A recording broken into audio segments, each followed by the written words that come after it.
Welcome to another episode of Shaw Sports and Faith, SSF. And what I'm talking about today in this video, which I am sure you already seen it in the video title, is the overwhelming problem with the NBA today.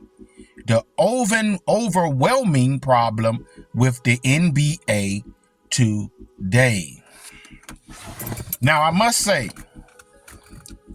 as I'm recording this video, that I am a man who always have pretty much love basketball, or really like basketball ever since I started watching it, probably in 93, 94, when I was watching Hakeem Olajuwon and Patrick Ewing and, Scottie Pippen with the Bulls. This is after Jordan had retired. I didn't really see him in his prime, but I saw him after his prime when he came back and the Bulls three-peated again.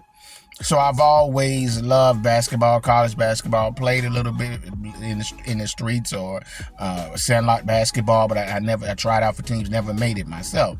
But as I analyzed the game and watched the game, I've seen the game change from when I was watching it as a kid in the 90s to as a fully grown man, a 40-year-old man now in 2024. And you see the changes in the game. And the overwhelming problem that I see with the game is way too many three-pointers being shot. Way too many three-pointers being shot. Nowadays, guys are half of their shots. If a team shoots 90 to 100 attempts, 90 to 100 field goals a game, shoot 45 to almost 50, or some teams maybe a little bit more. Half of their shots are three-pointers. If you look at the Boston Celtics right now, who's the number one team in the league and dominating, they're attempting maybe 90 field goals, and I think like 43 of them are three-point field goals. And that's always been a problem with Boston, as I see Boston as a team that should win the championship. They got what it takes. They got a really good defensive team. Adding Drew Holiday really took them over the top. Also, you get Kristaps Porzingis, who's a good rim protector, also a good three-point shooter, mid-range shooter, can exploit mismatches because he's 7'3", and if you run a pick and roll and you get him in an advantage situation where he has a smaller guy on him, he can go in the post and shoot the mid-range, shoot the fadeaway over him. But the problem with Boston is when a three-point shot is not making, they seem to struggle. It's easy to beat them. Their offense seems very stagnant because they don't shoot a lot of mid-range shots, and it's not a lot of post-up game. It's threes or driving to the basket. But it's just not them. It's every team in the NBA right now. And you got to a certain extent, you got to blame Stephen Curry for it, because Stephen Curry came in the league, a guy who is considered by many as the greatest shooter of all time.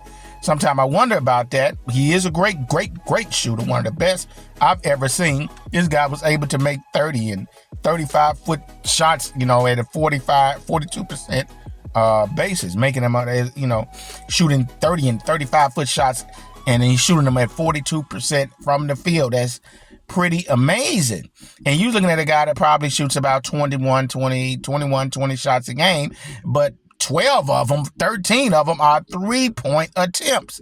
Half of his shots are three-point attempts. And the Warriors won that off of Curry and Klay Thompson being excellent shooters. But they also had a good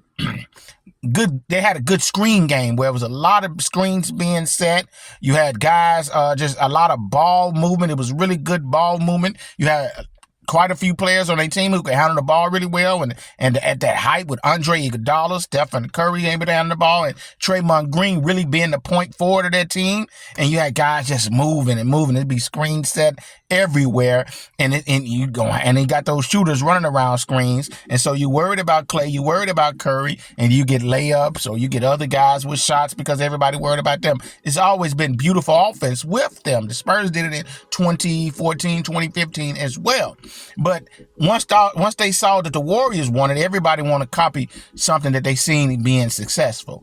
And now it's just over flooded with so many guys shooting threes. You got 7'3" guys, 7'2" guys out there, 30 feet from the field goal, shooting long range threes.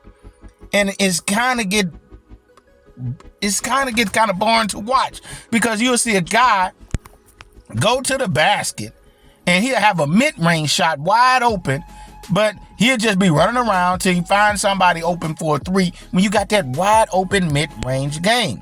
I went to the basketball court the other day and trying to play a little sandlot ball with some young guys, and you got guys out there attempting 30 and 35-foot shots just a little bit past half court, and they can't even make a good mid-range shot. Heck, some of those young guys all playing with really young teenagers, they can barely make layups, but they out there shooting 35-foot jumpers because so many NBA guys are doing it. You see it in college right now. I say it on a Fox Sports Radio video where people are talking about Zach Edey might not be a late round, second round pick, because the game is moving away from centers posting up. It's saying if you don't have a good jump shot, we don't want that. And I hate that about the game. In the 90s, in the 80s, the game was inside out. It was played inside out. Try to get a shot closer to the basket as possible, because you have a higher percentage of making a shot closer to the basket than you have than you do having to making a 3-point shot, attempting a 3-point shot. Your percentages goes way up when you shooting mid-range or attempting shots right at the basket than you do shooting 3-pointers. It's still the same way. Guys shooting 35, 37, that's about an average from 3, where if guys going to the hole, they're going to 70%, making shots closer to the basket. Also, so that's what I liked about the 90s. Guys, you had Olajuwon, you had Ewing, you had Shaquille O'Neal, David Robinson, Tim Duncan. You had a lot of guys there with Alonzo Mourning. The game was played inside out, where we're going to go into the post first. We're going to establish the post. If you double team the post, then we're going to hit the outside man, where he's going to shoot the shot that's closer to the basket, maybe cutting to the rim, maybe shooting a mid-range jumper. Then if that's not there, then shooting a 3. Well, now it's just over flooded with just threes. Very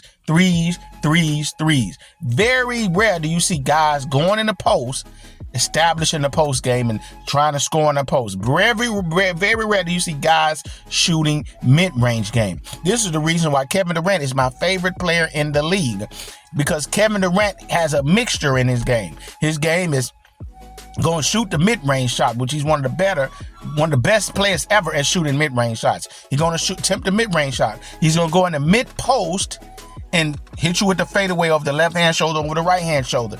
Then he'll attempt the 3, as well as going to the basket. Same way with Kawhi as well. It's a mixture of their game. You can say that about LeBron. LeBron is more outside a little bit now. He's going more outside. Where Curry is just 3 or layups. And a lot of Jason Tatum, 3 or layups. I would like to see Jason Tatum mix his game up. Go to the mid-range. Go into the post. And if you go into the post, you got a better chance of getting guys in foul trouble. Once you get for guys in foul trouble, you gonna go to the free throw line quickly. Also, you have a better chance of getting double team and guys getting layups, guys getting 3s. Again, better chance if your percentages go way high if you're going in the post and you can make shots around the basket. Give credit to Nikola Jokic, this guy that can do everything well.